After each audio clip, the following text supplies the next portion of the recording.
नमस्कार आप सभी को। आज की क्लास में हम पढ़ेंगे गुट निरपेक्षता नीति अपनाने के क्या कारण थे, भारत ने गुट निरपेक्षता नीति को क्यों अपनाया व अन्य नए राष्ट्रों ने गुट निरपेक्षता नीति का क्यों समर्थन किया था।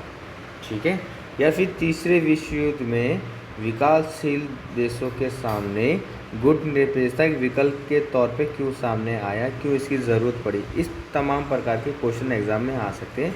हर जगह कॉमन वर्ड गई है गुट निरपेक्षता। ठीक है, तो आज की क्लास में पढ़ेंगे गुट निरपेक्षता नीति को क्यों अपनाया। तो देखो, इसके दो मोटे मोटे रीज़न तो सबके सामने हैं। वो रीज़न ये थे कि जब कोल्ड वॉर स्टार्ट हुआ था 1945 से लेकर 1991 तक, तो बहुत सारे नए नए देश आज़ाद हुए थे, हो रहे थे धीरे धीरे। ठीक है, तो कोई भी देश नहीं चाहता कि आज़ादी के बाद तुरंत ही वो दूसरे विश्व युद्ध की तैयारी में लग जाए या किसी भी सैनिक संगठन के में वो पार्टिसिपेट करें, क्योंकि ऐसा करने से उनकी आज़ादी जो है सीमित भी हो सकती है, प्रभावित भी हो सकती है, या फिर दोबारा गुलाम भी बन सकते हैं। ऐसी कंडीशन हो सकती थी।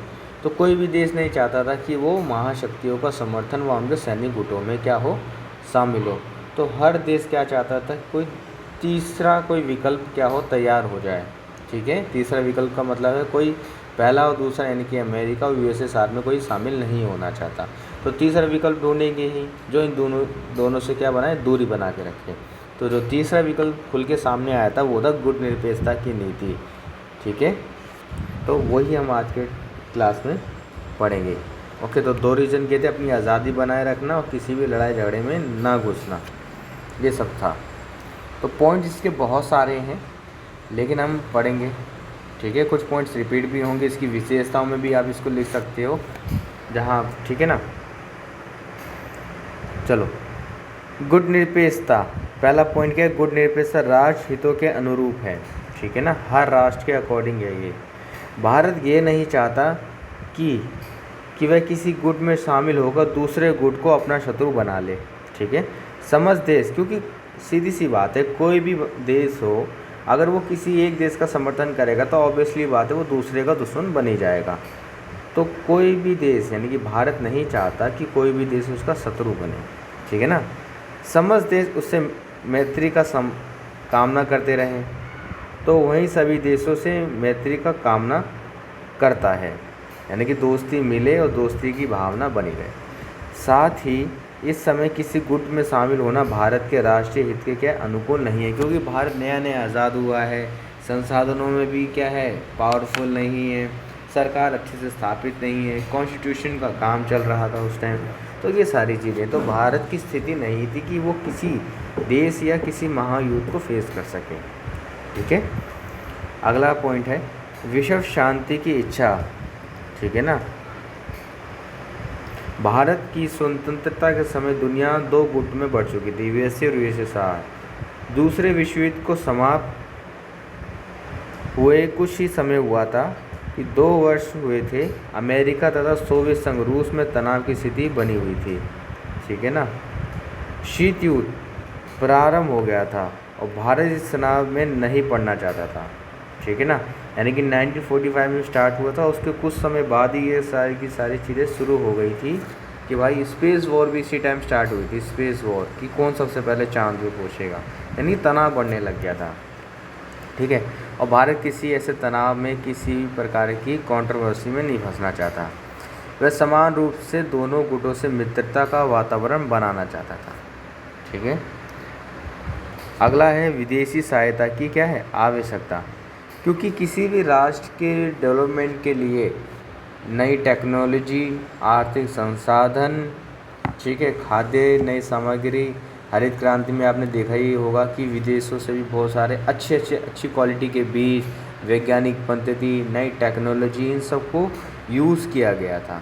तो ऑब्वियसली बात है, आज भी देख लो हमारे देश में सिक्योरिटी की बहुत बात होती है, तो राफेल विदेश से ख़रीदा जाता है।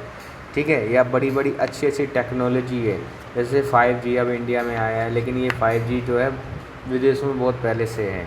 तो किसी भी देश का विकास करने के लिए अन्य राष्ट्रों पे कहीं ना कहीं, चाहे प्रत्यक्ष हो चाहे अप्रत्यक्ष हो, निर्भर तो रहना ही पड़ता है। ठीक है, चाहे वो उनकी टेक्नोलॉजी हो, चाहे उनकी व्यापार हो, ठीक है, कोई भी चीज़ हो। या मेडिकल सर्विस हो, ठीक है, क्योंकि जिस चीज़ का इलाज इंडिया में नहीं हो पाता उस चीज़ का इलाज विदेशों में है, विदेशों में जिस चीज़ का इलाज है उसका इलाज इंडिया में भी है। तो ये सारी चीज़ें एक दूसरे पे निर्भर रहना पड़ता है देश के विकास के लिए, है ना। तो ये सारी चीज़ें इसके अंदर लिखी गई हैं। पंचवर्षीय योजनाओं को भी बनाया गया ताकि हम अपने देश को वगैरह वगैरह सुधार कर सकें। आप ये सारी पॉइंट्स पढ़ सकते हो, वीडियो बहुत लॉन्ग हो जाएगी अगर पढ़ेंगे, जो जो चीज़ें इंपॉर्टेंट होगी उसको पढ़ते रहेंगे।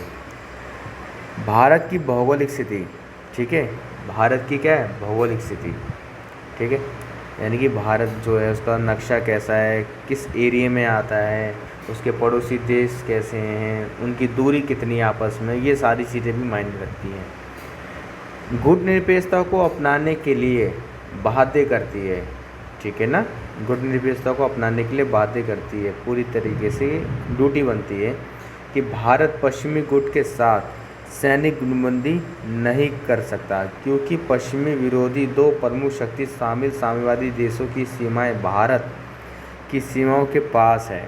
ऑब्वियसली बात है, अगर इंडिया का नक्शा बनाओगे तो इधर की तरफ ऊपर की तरफ पड़ जाएगा यूएसएसआर, यहाँ की दूर की जाओगे तो अमेरिका पड़ जाएगा, और बीच में पड़ेगा समुद्र, अन्य देश, यानी कि इंडिया बीच में पड़ ही जाता है। और ऊपर से जा नहीं सकते क्योंकि ऊपर पड़ जाता है अंटार्कटिका, जो पूरा बहुत जमा रहता है, बहुत ज़्यादा बर्फ़ है, तो वहाँ पे संसाधनों की आवाजाही करना बहुत मुश्किल है, तो रास्ता तो यहीं से बनता है, ठीक है ना। तो एक तरफ चीन तथा दूसरी ओर सोवियत संघ रूस, अगर भारत ने पश्चिमी गेमों का मतलब होता है ग्रुप, पश्चिमी ग्रुप में शामिल होकर रूस की सहानुभूति खो दी तो ये निहित रूप से क्या अहितकर हार्मफुल होगा, क्योंकि यूएसएसआर ने हमेशा आपातकालीन स्थिति में या आर्थिक स्थिति में हमेशा भारत का साथ दिया, लेकिन अमेरिका ऐसा नहीं है, वो बहुत दौलतबाज आदमी है अगर इतिहास पढ़ोगे तो, ठीक है। पाकिस्तान को भी उसने बहुत सहायता दी थी। तो भारत की भौगोलिक स्थिति क्या कहती है, तो किसी भी पश्चिमी सैनिक संगठन को भारत या भारत के आसपास पड़ोसी देश में सहायता ना करना, ठीक है, सैनिक गुट की स्थापना ना हो पाए, अगर ऐसा होगा तो अन्य देश को हानि भी हो सकती है, ठीक है। तो ये सारी चीज़ें अमेरिका ने बहुत कोशिश करी थी कि भारत के अंदर सैनिक संगठन बन सके, जो कि नहीं बन पाया, ठीक है। फिर जाके श्रीलंका में कोशिश करी, वहाँ भी नहीं बन पाया, ठीक है। फिर वहाँ पे जाके पाकिस्तान में बनाना पड़ा था अमेरिका को सैनिक संगठन। फिर अमेरिका ने बहुत हथियार वगैरह दिए थे 1971 की लड़ाई के लिए, ठीक है, लेकिन फिर रशिया आ गया, रशिया ने भी हमारी बहुत मदद करी थी, तो हम जीत गए थे।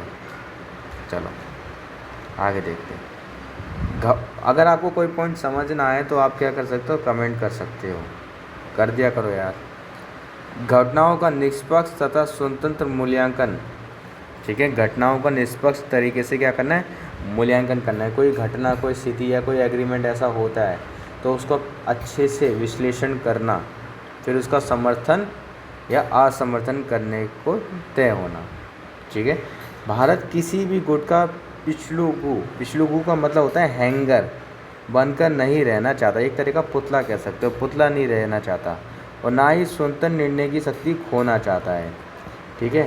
क्योंकि अगर हैंगर ऐसा कोई भारत बन गया तो वो उसको भीड़ के साथ जहाँ मर्जी खड़ा करता है, उसको जो बड़ा नेता कहेगा वो मानना पड़ जाएगा, अपनी मन की सारी अभिव्यक्ति के अधिकार ख़त्म हो जाएंगे, जो कि गलत हो जाएगा, अपनी बात ही नहीं रख पाएगा, क्योंकि जो ग्रुप का जो लीडर है जो वो बोलेगा वही मानना पड़ेगा, ठीक है। तो ये चीज़ें बेकार होंगी। हमारी प्राचीन परंपरा अनुसार हम बड़ी साम्राज्य वाली शक्तियों का विरोध करते हैं और शोषित देशों का साथ देना तथा उनकी स्वतंत्रता की मांग समर्थन करना तथा निष्पक्ष रूप से अंतर्राष्ट्रीय क्षेत्रों में निर्णय लेना हमारे क्या है आदर्श हैं। हमेशा से हमने ये नीति अपनाई है कि कोई भी शक्तिशाली साम्राज्य हो चाहे राष्ट्र हो, अगर वो बुरा करेगा, किसी को शोषण करेगा, किसी पे दबाव बनाएगा, तो हम उसका समर्थन नहीं करेंगे। तो ऑब्वियसली बात है, तो हम ऐसी नीति का भी समर्थन नहीं करेंगे या किसी देश का समर्थन नहीं करेंगे जो हमारी आज़ादी या अभिव्यक्ति को खोए, ठीक है। अगला है अंतर्राष्ट्रीय क्षेत्र में भारत स्वतंत्र व्यक्तिगत विकास हो, ठीक है ना। कहने का मतलब क्या है कि भारत का अंतर्राष्ट्रीय स्तर पर स्वतंत्र रूप से विकास हो सके, उसकी एक अलग सेपरेट पहचान बन सके, सम्मान बढ़े, ये भारत की इच्छा रहती है, भारत की या भारत के हर नागरिक की इच्छा रहती है कि वो कहीं भी जाए तो उसका एक सम्मान बना रहे। ठीक है। अंतर्राष्ट्रीय क्षेत्र में गतिरोध को दूर करने, गुटों के मतभेद को बढ़ाने की बजाय उनको दूर करने का परस्पर यानी पूरा करने के लिए प्रयत्न करना, यानी कि आपस में कोई भी प्रकार का लड़ाई झगड़ा हो चुका है तो भारत एक सेपरेट एक अंपायर की भूमिका निभा के निष्पक्ष तरीके से, ठीक है ना, दोनों की लड़ाई को थोड़ा शांत करा सके। विश्व शांति की वृद्धि में योगदान आदि कार्य भारत ने प्रमुख रूप से किए भी हैं। यूएनओ की स्थापना कराने में भी भारत का बहुत बड़ा योगदान रहा था। ठीक है। उसको संचालित रूप से आगे बढ़ने में भी बहुत मदद करी थी भारत ने। और यूएसएसआर के बीच में हमेशा निरंतर संवाद होता रहता था, बातचीत होती रहती थी कि लड़ाई झगड़ा ना करो, बेकार है सब। अब है गुटनिरपेक्षता को प्रोत्साहित करने वाले कारक। ठीक है। या फिर ये क्वेश्चन ऐसे भी आ सकता है, ऐसे कौन से कारक है जिसकी वजह से गुटनिरपेक्षता क्या सफल हुआ, सफलताएं भी कह सकते हो। तो इसके पॉइंट देख लो। स्वतंत्र विदेश नीति का संचालन। ठीक है। भारत क्या है, भारत कभी नहीं चाहता कि उसकी विदेश नीति का निर्माण किसी के दबाव में हो। ठीक है। स्वतंत्र होना चाहिए, अपनी पहचान कायम रखना। ठीक है। अगर किसी का समर्थन करेगा भारत तो भारत अपनी पहचान खोएगा। इससे अच्छा क्या है कि किसी का समर्थन भी ना करो, ना किसी का विरोध करो, अपने स्वतंत्र पॉइंट रख दो ये हमारे मुद्दे हैं और ऐसा ऐसा नहीं करना चाहिए और ऐसा करना चाहिए। तो एक सेपरेट पहचान बनी रहती है। ठीक है। चाहे वो राजनीतिक, आर्थिक, सांस्कृतिक, सामाजिक संस्थाओं से पृथक रूप को बनाए रखना। ठीक है ना, हम इससे क्या है, दूरी बनाए रखना बस। सैनिक गुटों से पृथक रहना, कि भारत नहीं चाहता किसी भी सैनिक गुटों में शामिल रहे, उनसे क्या रहेंगे, दूरी बनाए रखेंगे। ठीक है। ओके।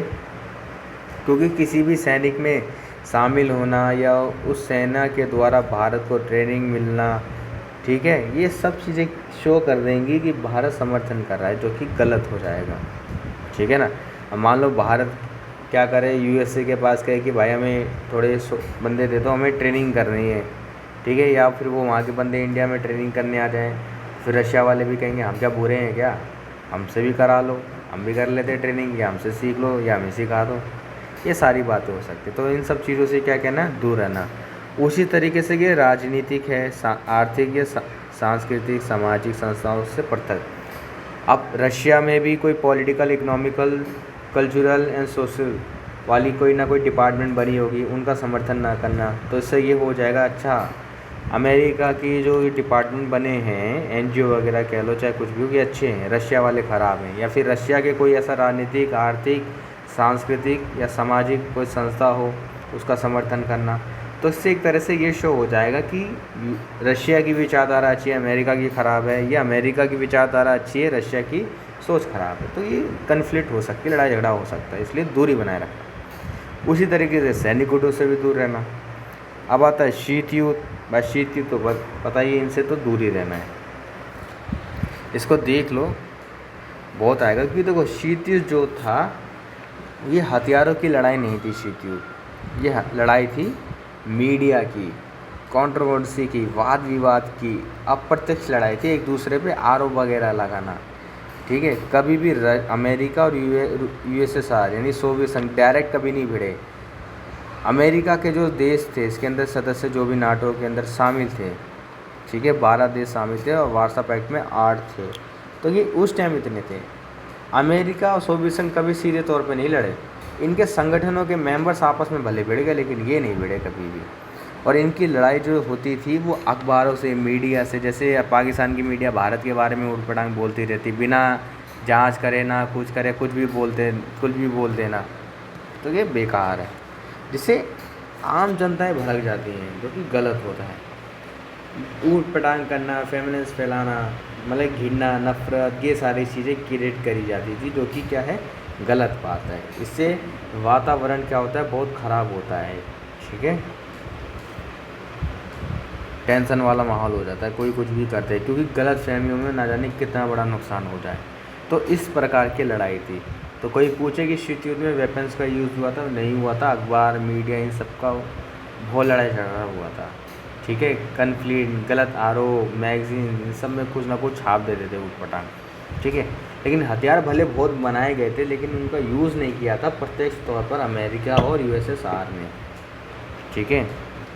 अब ये भी होता है कि शीत युद्ध हो क्यों नहीं पाया था, क्यों, ये बहुत आगे के क्वेश्चंस है। लेकिन ये था, परमाणु बम भी इसका जीता जाता एग्जाम्पल था, क्योंकि जब जापान पे परमाणु बम फोड़ा गया था तो उसका रिजल्ट दोनों देश देख चुके थे कि कितनी बड़ी हानि होती है, पता नहीं चलता कि जीता कौन।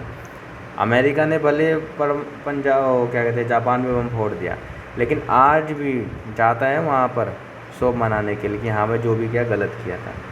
ठीक है, पछतावा हो जाता है ज़िंदगी भर का। तो ये भी चीज़ें हैं। आम नागरिक कितने सारे मारे जाते हैं। दूसरा है आर्थिक कारक। अधिकांश देश इस समय जो गुटनिरपेक्षता की नीति का पालन कर रहे थे वह ज़्यादातर गरीब देश थे। उनके पास पूंजी, तकनीक, कौशल की कमी थी।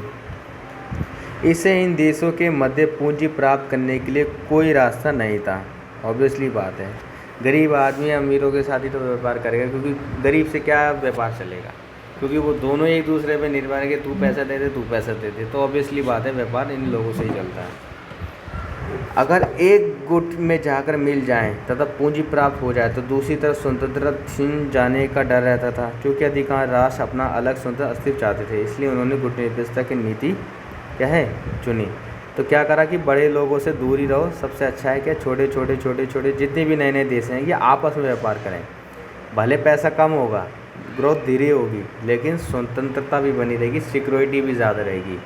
किसी शक्तिशाली देश के साथ जुड़ जाएंगे, भले ग्रोथ बहुत जल्दी है लेकिन डाउन भी बहुत जल्दी हो जाएंगे, फ्रीडम खो जाएगी। कोई काम इनके अकॉर्डिंग नहीं किया, कोई पॉलिसी इनके अकॉर्डिंग नहीं करी तो अपना ही नुकसान हो जाएगा, है ना। ये सारी चीज़। अब आता है मनोवैज्ञानिक व्यवस्था, साइकोलॉजिकल कंपल्सन। नवोदित यानी कि नए राष्ट्रों के गुटनिरपेक्षता की नीति अपनाने के पीछे उनका कारण भावनात्मक एवं मनोवैज्ञानिक व्यवस्था थी। ठीक है, उन्होंने महसूस किया था कि विशिष्ट पर्सन या स्थिति में संदर्भ में अपना दृष्टिकोण प्रस्तुत करना पड़े या कार्रवाई करनी पड़ जाए तो अच्छी तरह से प्रमाणित कर सकते हैं। कहने का मतलब ये है, कभी मान लो कोई ऐसी सिचुएशन बन जाए जहाँ पे खुद के पॉइंट्स रखना बहुत ज़रूरी है। अगर वो अंतर्राष्ट्रीय स्तर की शक्तियों का समर्थन करेंगे, उनके कैंप में घुस जाएंगे, तो शक्तिशाली देशों या सरकार के अंदर अपनी बात नहीं रख पाएंगे। क्यों नहीं रख पाएंगे? एक तो छोटे देश हैं और कमज़ोर भी हैं, तो इनके पास बात मानने के अलावा कोई एजेंडा नहीं रह पाएगा। भले इनके जो क्वेश्चन है, जो तथ्य हैं, जो इनकी सोच है बहुत अच्छी है ना, ये लड़ाई की दिशा को कहीं भी बदल सकते हैं, लेकिन इनकी बात को कोई समझेगा नहीं, कोई सुनेगा नहीं। तो इससे अच्छा क्या है कि भाई हम अपने जैसे देशों के साथ मिलजुल के रहते हैं, जहाँ पे हमारी स्थिति क्या रहेगी, बराबर रहेगी। अगर हम कुछ कहेंगे तो ऑब्वियसली बात है तो सामने वाला हमारी सुनेगा। ठीक है, अगर हम यहाँ किसी बड़े देश के साथ बात करेंगे तो वो सुनेगा ही नहीं, सीधा ऑर्डर देगा, जो कि गलत हो जाएगा। तो इससे अच्छा क्या है, दूरी बनाए रखो, वही सबसे बेस्ट है। अब इसमें वही है, अगला है गुटनिरपेक्षता उपलब्धियाँ या सफलताएँ। अगला क्वेश्चन ऐसे बन सकता है, अंतर्राष्ट्रीय राजनीति में गुटनिरपेक्षता आंदोलन की भूमिका। तो क्या क्या है इसमें? पहला, निःशस्त्रीकरण में योगदान। निःशस्त्रीकरण का मतलब होता है कि हथियार वगैरह इन सबको ना बनाना, जितना हो सके कम करो भाई साहब। हानिकारक हथियारों की मनाही, केमिकल, गैस या कोई वायरस, बीमारी, ये सब चीज़ें नहीं होनी चाहिए। ठीक है। स्वतंत्र वातावरण का क्या करना, निर्माण करना, ऐसा वातावरण बनाना जहाँ पे लड़ाई वगैरह इन सब का भय ना हो। ठीक है, शांत वगैरह बना रहे। उनके अखबारों में, दोनों देश के अखबारों में एक दूसरे देशों की बुराइयाँ ना हो। ठीक है, चोरी चकारी या घृणा, नफरत, आतंकवाद, ऐसी चीज़ें, खबरें ना छापी जाएँ। एक दूसरे की संस्कृति, कल्चर को अच्छा बताया जाए, ना कि बुरा बुरा बताया जाए। ठीक है, एक स्वतंत्र अच्छा वातावरण होना चाहिए। अपना राष्ट्रीय ढांचा क्या करना है, विकसित करना, कि अपनी स्वतंत्रता को बनाए रखना। ठीक है, गुटनिरपेक्षता देश की उपलब्धियों में एक बड़ी उपलब्धि ये है कि उन्होंने अमेरिका सोवियत संघ के आदर्शों को अपने ऊपर थोपे जाने का विरोध किया और राष्ट्रीय प्रकृति के अनुसार विकास की अपने राष्ट्रीय ढांचों और पद्धतियों का आविष्कार किया। यानी कि हमारा देश है, हमारी संस्कृति, हमें पता है कि हमें अपने देश को किस तरीके से चलाना है, उसको किस तरीके से ग्रो करना है, हमें मालूम है। तो हम उसके अकॉर्डिंग अपनी शासन व्यवस्था की नीति पॉलिसी वगैरह बनाएंगे, ना कि किसी शक्तिशाली देश के अकॉर्डिंग। अगला है संयुक्त राष्ट्र संघ के रूप को रूपांतरित करना। ठीक है, रूपांतरित का मतलब उसको स्ट्रक्चर स्थापना कराने में मदद करना। यूएनओ की स्थापना बोले 24 अक्टूबर 1945 की हुई थी। भारत भले 1947 को आज़ाद हुआ था, लेकिन इसका सदस्य बना था भारत उस टाइम भी। ठीक है, और भारत ने इसकी स्थापना के बाद इसका बहुत समर्थन किया था यूएनओ का। ठीक है, इसके सारी परिभाषा, इनके अधिकार, इनकी संस्थाओं, इनके बजट में भी भारत ने योगदान दिया था, ताकि संयुक्त राष्ट्र संगठन स्वतंत्र रूप से स्थापित हो सके, इसकी बातें मानी जाएं। ठीक है, समझ आया? क्योंकि पहले तो यूएन वगैरह भी बनाए गए थे। ठीक है, फर्स्ट वर्ल्ड वॉर के बाद। अब उसका उद्देश्य था कि फर्स्ट वर्ल्ड वॉर जैसी घटनाएं दोबारा ना हो, लेकिन 1939-45 में दूसरा विश्व युद्ध हो गया था, जिसकी वजह से कार्य प्रभावित हो गए थे। लेकिन यूएनओ की स्थापना के बाद, क्योंकि इसकी कोई सुनता ही नहीं था, कोई समर्थन भी नहीं देता जाता, लेकिन यूएनओ की स्थापना के बाद भले ही अमेरिका या फिर यूएसएसआर समर्थन ना दे, लेकिन नव राष्ट्रीय देश भले छोटे थे, लेकिन इनकी संख्या बहुत ज़्यादा थी, तो पलड़ा भारी हो जाता संख्या में भी। ठीक है ना, कहते नहीं एक चींटी हाथी का सामना नहीं कर सकती, लेकिन चींटियों का झुंड तो सामना कर सकता है। भले उनके साइज में वो बहुत कम है, लेकिन चींटियाँ अगर झुंड में हो जाए ना, तो बड़ा सा बड़ा शिकारी उनका सामना नहीं कर सकता। तो ऑब्वियसली बात है। तो यूएनओ की स्थापना करने में भी इनका बहुत क्या था, योगदान था। ठीक है, यूनिटी बहुत मैटर करती है, ये सब चीज़ें। अविकसित क्या लिखा है, अविकसित राष्ट्र के मध्य आर्थिक सहयोग की क्या करना, बुनियाद तैयार करना। गुटनिरपेक्ष राष्ट्रों को अविकसित राष्ट्रों के मध्य आर्थिक सहयोग की बुनियाद रखने में सफलता मिली। कोलंबो शिखर सम्मेलन में तो एक आर्थिक घोषणा पत्र स्वीकार किया गया, जिसका प्रमुख आधार था कि गुटनिरपेक्ष राष्ट्रों के बीच अधिकाधिक आर्थिक सहयोग, और इस आर्थिक सहयोग के लिए प्रत्येक संभव प्रयत्न किए जाएंगे।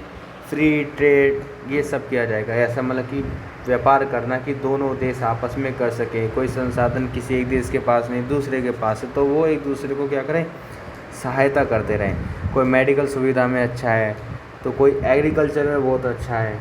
ठीक है, ऐसे मदद करना एक दूसरे को, और एक अच्छे आविष्कार करना, ताकि बीमारियां, मेडिकल सुविधा, व्यापार, इन सब में मदद हो सके। ठीक है, क्या नहीं अमेरिका से नहीं लेंगे तो कोई बात नहीं, खुद से बना लेंगे, अपनी मार्केट तैयार कर लेंगे, थोड़ा सा कम खा लेंगे, लेकिन खुश तो रहेंगे। ये सारी चीज़ें। शीत युद्ध को तनाव बड़ा था। देतांत, इसका मतलब होता है तनाव की स्थिति, ना जाने कब युद्ध हो जाए, तीसरा विश्व युद्ध। तो इन सब चीज़ों को क्या था, दूरी बनाए रखना इन सब चीज़ों से। गुटनिरपेक्षता क्या था कि भाई स्थिर रहना, सेपरेट रहना, अलग रहना, और इस तनाव की स्थिति को ख़त्म करना। ठीक है, क्योंकि किसी भी ग्रुप में शामिल हो जाओगे, ना जाने कब बम फोड़ दे, कब लड़ाई छिड़ जाए, कब हार जाए, तो ये डर बना रहेगा। लेकिन एक आदमी दूर हो जाए, मेरे को क्या लेना देना इन सब चीज़ों से, कोशिश करूँगा भाई मान जाए, नहीं मानते तो ना माने, लेकिन बंदे को डर नहीं रहेगा, उसकी नींदें हराम नहीं होंगी। लेकिन इस शीत युद्ध के तनाव के कारण दोनों संगठनों की नींदें हराम होंगी, जो कि गलत हो जाएगा।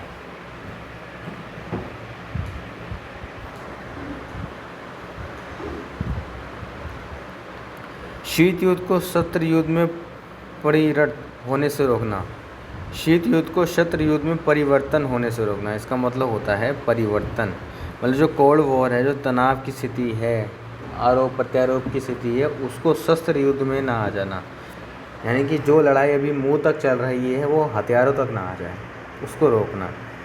ठीक है, तो इसमें भूमिका गुटनिरपेक्षता ने बहुत अच्छी निभाई थी। गुटनिरपेक्ष देशों ने दोनों गुटों के बीच भावना और संपर्क के माध्यम का काम किया। दोनों पक्षों के बीच खाम ख्यालियाँ और गलतफहमी को दूर करने कर इसे शत्रु युद्ध में बदलने से क्या कहा था, रोक दिया था। यानी कि मिसअंडरस्टैंडिंग को भी ख़त्म किया था गुटनिरपेक्षता ने, किसी भी मिसअंडरस्टैंडिंग के चक्कर में लड़ाई झगड़ा ना हो जाए।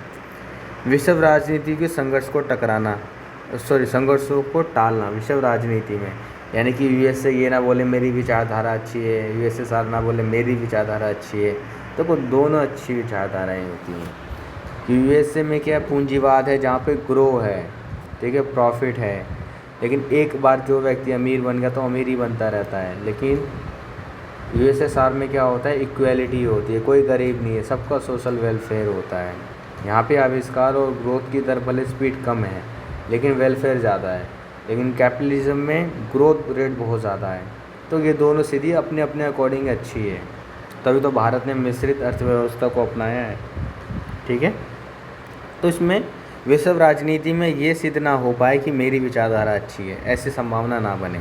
दोनों की विचारधाराएँ अच्छी हैं, दोनों के अपने अपने गुण हैं, ठीक है। ये सारी बातें इसमें भूली गई। संयुक्त राष्ट्र संघ के रूप में रूपांतरित करना ये हम पढ़ चुके हैं। अब है गुटनिरपेक्षता की सदस्यत्व की कुछ शर्तें होती हैं। शर्तें कुछ उसी प्रकार हैं। किसी भी गुटनिरपेक्ष देश के लिए स्वाधीन नीति का अनुसरण करना आवश्यक नहीं है। मतलब कि कोई भी देश दूसरे देश के लिए विदेश नीति या उसका समर्थन नहीं करेगा, या अपना इस नीति के पक्ष में जितना कर सके उतना ही ठीक है। मतलब जितना ठीक है समर्थन करने के लिए उतना समर्थन करेगा, हद से ज़्यादा नहीं। कि ऐसा ना करे अपनी विदेश नीति में कि दूसरे देश का समर्थन दिखाई दे, ऐसा नहीं होना चाहिए। निरंतर राष्ट्रीय स्वाधीनता के लिए आंदोलन का समर्थन करना, ठीक है, मतलब आज़ादी के लिए आंदोलन करना, कि कोई देश ये सब चीज़ें ना करें, ठीक है ना। ये क्राइटेरिया सैनिक गुटबंधों की सदस्यता से संबंधित है, अर्थात गुटनिरपेक्षता बनने के लिए उस देश को सैनिक गुटों का सदस्य नहीं होना चाहिए। यानी कि किसी भी सैनिक संगठन का सदस्य वो नहीं बनेगा, नाटो वारसपेट इनका नहीं बनेगा, ठीक है। यदि किसी द्विपक्षीय संधि समझौते है तो इस बात में ध्यान रखना होगा कि वे जानबूझकर बड़ी शक्ति के संदर्भ में नहीं होनी चाहिए। चौथा एवं पाँचवा मापदंड था। कहने का मतलब ये है, इसके अंदर कोई देश कोई विदेश नीति वगैरह बना रहा है तो उसके अंदर ऐसा नहीं होना चाहिए कि वो किसी शक्तिशाली देश का समर्थन कर रहा हो, या फिर शक्तिशाली देश उसे प्रभावित कर रहा हो उसकी विदेश नीति में। ये शो हो रहा है कि इनडायरेक्टली वो देश क्या प्रभावित है महाशक्तियों से, ठीक है, या शक्तिशाली राष्ट्र से। तभी एक देश अपनी विदेश नीति कुछ इस प्रकार से निर्माण कर रहा है जिसमें अप्रत्यक्ष तौर पर महाशक्तियों को समर्थन हो। ऐसा चीज़ें नहीं होनी चाहिए, ठीक है। अब अगली क्लास में हम पढ़ेंगे गुटनिरपेक्ष आंदोलन की असफलताएं, ठीक है। आई होप मैं उम्मीद करता हूँ आपको ये सारे पॉइंट्स समझ आए होंगे। तो प्लीज़ इनके छोटे छोटे पॉइंट्स बना के नोट कर लेना, आपके बहुत काम आएंगे, ठीक है। पॉइंट्स बना लेना और आपके काम आएंगे। और कोई डाउट हो तो कमेंट कर देना, स्क्रीनशॉट लेके पॉइंट बना लेना। ओके बाय, ज़्यादा लॉन्ग वीडियो बनाने से ठीक नहीं है, आप लोग देखते भी नहीं हो ज़्यादा लॉन्ग वीडियो को।